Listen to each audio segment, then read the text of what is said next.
चलिए देखिए, हमारा जो सब्जेक्ट है वो है आपका सीआरपीसी। ये सब्जेक्ट तुम लोगों का जो है सेमेस्टर का भी है और जो जुडिशरी एग्जाम है उसके लिए इम्पोर्टेंट है ना। जैसे प्रीवियस की बात करें तो इससे पहले जो 1974 से पहले भी कोई क्रिमिनल प्रोसीजर रहा होगा। तो जो पहले इससे पहले जो क्रिमिनल प्रोसीजर था वो हमारा था ओल्ड सीआरपीसी 1898। ठीक है। हमारा जो ये कब का है, हमारा 1973 का है। अभी ये फिर से क्या हो रहा है, रिप्लेस हो रहा है। 1 जुलाई को नया आ जाएगा हमारे पास। लेकिन उससे पहले अभी हमको सेमेस्टर के लिए भी ये पढ़ना है और कहीं कहीं पर ये पूछा जाएगा आगे भी।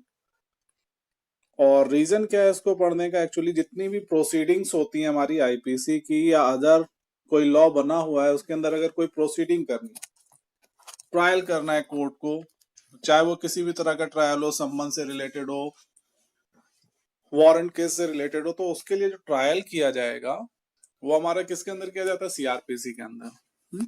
अगर पुलिस ऑफिसर को किसी को अरेस्ट करना है, चाहे वो विद वारंट हो या विदाउट वारंट, तो हर कंडीशंस में जो रूल फॉलो किए जाएंगे वो कहाँ के किए जाएंगे, आपके सीआरपीसी के। ठीक।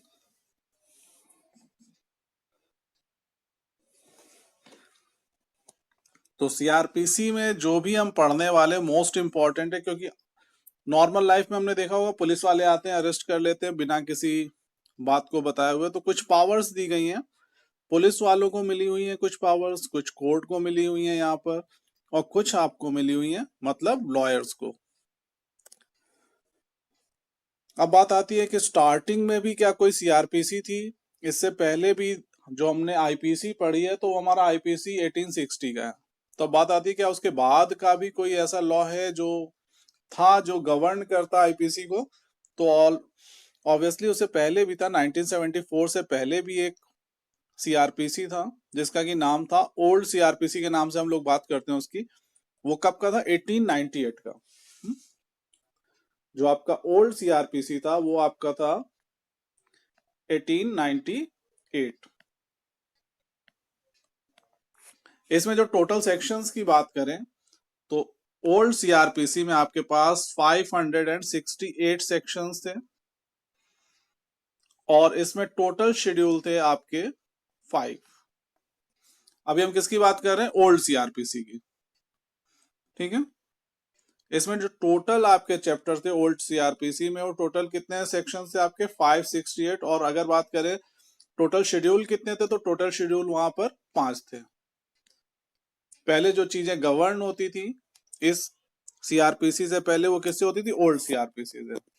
अब बात करते हैं नई सीआरपीसी में ऐसा क्या है जो आप अभी पढ़ेंगे। इस सीआरपीसी की बात करें तो यहाँ पर जो टोटल प्रोविजंस की बात करें तो यहाँ पे टोटल प्रोविजंस आपके हैं 484।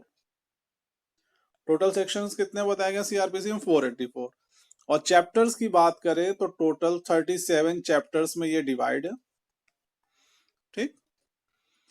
इन्हीं चीजों को हमें याद करना है और समझना है कि ये जो 484 सेक्शंस हैं कैसे डिवाइडेड हैं, ये जो चैप्टर्स हैं ये कैसे डिवाइडेड हैं। ठीक। तो जो स्टार्टिंग में जो हम लोग काम करते हैं सबसे पहले कि क्या पढ़ना होता है, कैसे पढ़ना होता है। सबसे पहले हम लोग देखते हैं कि इसका कोड का नाम क्या है। कोड का नाम आप सभी को दिख रहा होगा, सामने दिख रहा है।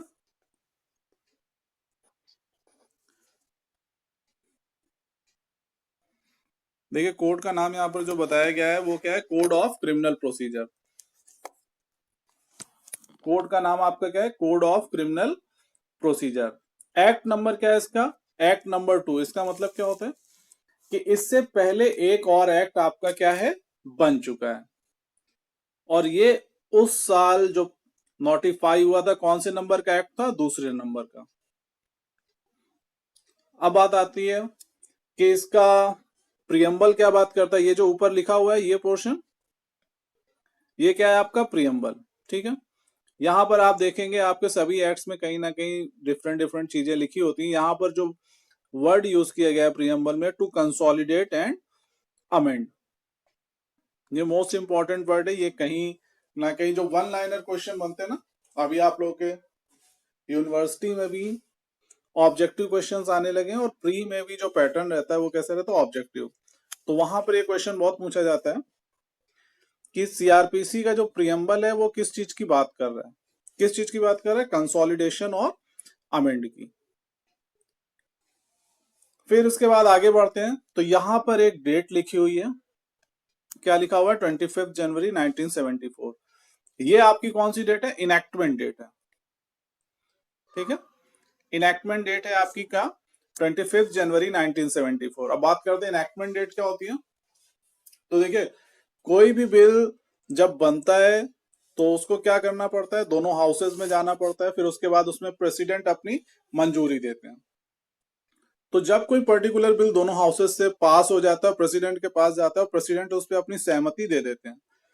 तो जिस दिन प्रेसिडेंट उस पर अपनी सहमति देते हैं तो यह माना जाता है कि उस दिन से वो बिल क्या हो गया, इनैक्ट हो गया।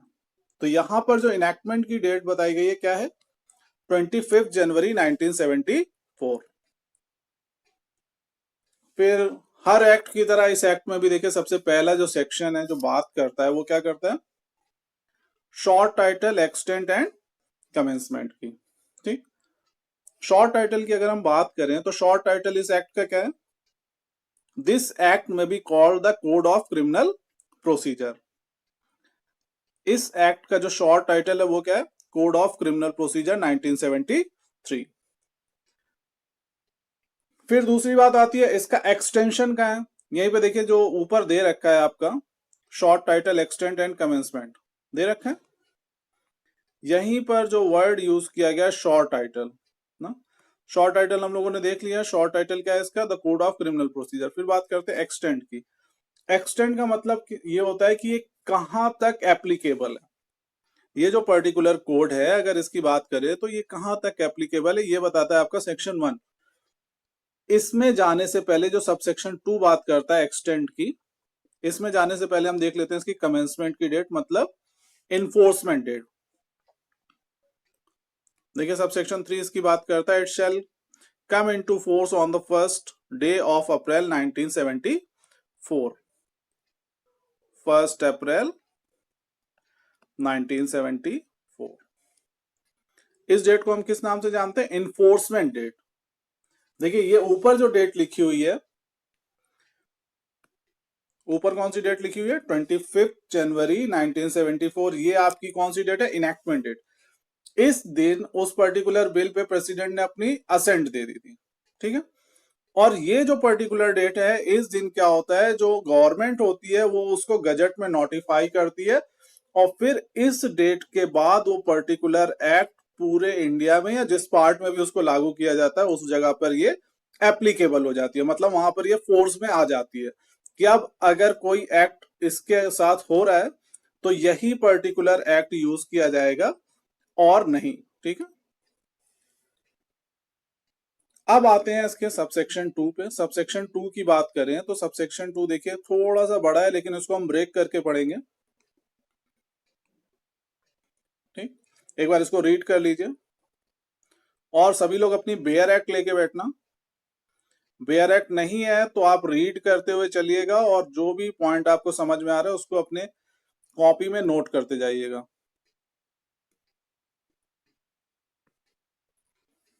देखिए सेकंड वाले पॉइंट पे आते हैं, यहां पर क्या बताया गया, it extends to the whole of India. मतलब क्या, इसका जो एक्सटेंशन है वो पूरे के पूरे इंडिया में है। नॉर्मली हम लोगों ने ये लाइन पढ़ी हुई है ना। चलिए आते हैं, देखिए एक बार अभी हमने क्या क्या देखा, यहाँ पर देखा क्या है, सबसे पहले तो उसका शॉर्ट टाइटल देखा, शॉर्ट टाइटल आपके सामने, the code of criminal procedure. फिर उसके बाद हमने सेक्शन 1 देखा, शॉर्ट टाइटल, एक्सटेंड, कमेंसमेंट। इसका हमें कौन सा पॉइंट देखना है, सबसेक्शन 2। ये मोस्ट इंपॉर्टेंट है, ये बहुत पूछा जाता है। तो यहाँ पे क्या बताया गया, इसका जो एक्सटेंशन है ये मतलब सीआरपीसी जो है आपका पूरे इंडिया में एप्लीकेबल होगा एक्सेप्ट जम्मू एंड कश्मीर, ठीक है। लेकिन यहां पर बात आती है, एक प्रोवाइडेड दे रखा है, मतलब मैंने क्या बताया हमेशा प्रोवाइडेड का, कि अगर कोई चीज ऊपर दे रखी है तो उसके अपोजिट कुछ ना कुछ बात नीचे प्रोवाइडेड में हमेशा की जाती है।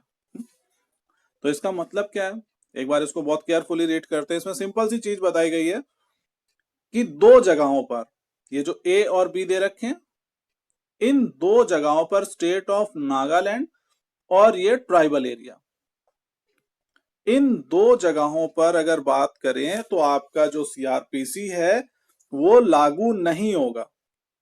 ठीक, किस जगह की बात कर रहे हैं? स्टेट ऑफ नागालैंड और ट्राइबल एरियाज की। इन दोनों जगहों पर आपका सीआरपीसी का कोड लागू नहीं होगा। ठीक, क्या पूरा का पूरा लागू नहीं होगा? अब क्वेश्चन ये आता है, यहां पर जो लागू होगा सीआरपीसी का प्रोविजन वो सिर्फ क्या लागू होगा? चैप्टर 8, चैप्टर 10 और चैप्टर 11। चैप्टर 8, चैप्टर 10 और चैप्टर 11 ये कहां पर लागू होगा? स्टेट ऑफ नागालैंड और ट्राइबल एरियाज में। अब दूसरी बात आती है कि यहाँ के जो स्टेट गवर्नमेंट है, स्टेट ऑफ नागालैंड या ट्राइबल एरियाज की, क्या जो स्टेट गवर्नमेंट है वो सीआरपीसी को पूरा अडॉप्ट करके यहाँ पे लागू कर सकती है कि नहीं कर सकती है? तो इसका सिंपल सा आंसर ये है कि जब भी आप लोग सीआरपीसी या आईपीसी पढ़ा है, प्रोसीजर पढ़ेंगे, तो वहां पे देखेंगे स्टेट अमेंडमेंट भी होते हैं ना। तो इसका मतलब क्या है? वहां की स्टेट गवर्नमेंट के पास कहीं ना कहीं पावर है कि वो चाहे तो गजट में नोटिफाई करके पूरा का पूरा ये प्रोसीजर स्टेट ऑफ नागालैंड और पर्टिकुलर ट्राइबल एरियाज में क्या कर सकते हैं? एप्लीकेबल कर सकते हैं। कौन करेगा ये काम? वहां की कंसर्न्ड स्टेट गवर्नमेंट। ये नहीं है कि उत्तर प्रदेश की गवर्नमेंट आज नोटिफाई कर दे कि हम स्टेट ऑफ नागालैंड में सीआरपीसी लागू कर, नहीं, कंसर्न स्टेट वहां का करेगा जो कि आपका स्टेट ऑफ नागालैंड से टच में हो, दूसरा ट्राइबल एरियाज। अब बात आती है, स्टेट ऑफ नागालैंड तो आपके सामने है, दूसरा क्या बताया गया यहाँ पे? Tribal areas. ट्राइबल एरियाज का मतलब क्या है, इसके बारे में बात करता है आपका एक्सप्लेनेशन। ठीक है, ट्राइबल एरियाज के बारे में क्या बात करता है? एक्सप्लेनेशन आपका बात करता है। और एक्सप्लेनेशन की बात करें तो एक बार एक्सप्लेनेशन रीड कर लेते हैं। यहां पे सिंपल सी चीज बताई गई, 21 जनवरी ऑफ 1972 से पहले अगर कोई एरिया जो है आसाम में इंक्लूड किया गया था एज अ ट्राइबल एरिया, ठीक, कहां पर इंक्लूड किया गया था? आसाम में, जो कि कहां पर बताया गया? Schedule 6 of constitution. और शेड्यूल 6 में भी उसके पैरा 20 में यह चीज मेंशन की गई है कि कोई पर्टिकुलर एरिया 21 जनवरी 1972 से पहले आसाम के ट्राइबल एरियाज में इंक्लूड किया गया है कोई टेरिटरी, तो उसको क्या माना जाएगा? आपका ट्राइबल एरियाज। और ये चीज मेंशन कहां है? ये कॉन्स्टिट्यूशन के 6 शेड्यूल के पैरा 20 में ये चीज मेंशन है। लेकिन बात आती है, क्या कोई पर्टिकुलर एरिया है आसाम का जो कि आपका ट्राइबल एरियाज में काउंट नहीं होगा? तो यहाँ पे देखिए लास्ट में एक बात बताई गई है, other than those with in the local limit of municipality of Shillong. जो शिलोंग की म्यूनिसिपैलिटी है वहां का जो एरिया है वो आपका ट्राइबल एरियाज के अंदर काउंट नहीं होगा। ठीक है, एक बार सेक्शन 1 पूरा रीड कर लेते हैं, फिर उसके बाद पूछते हैं हम, फिर आगे बढ़ते हैं। ठीक,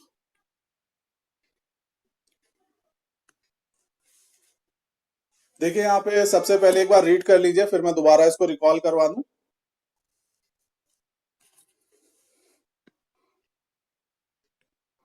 माई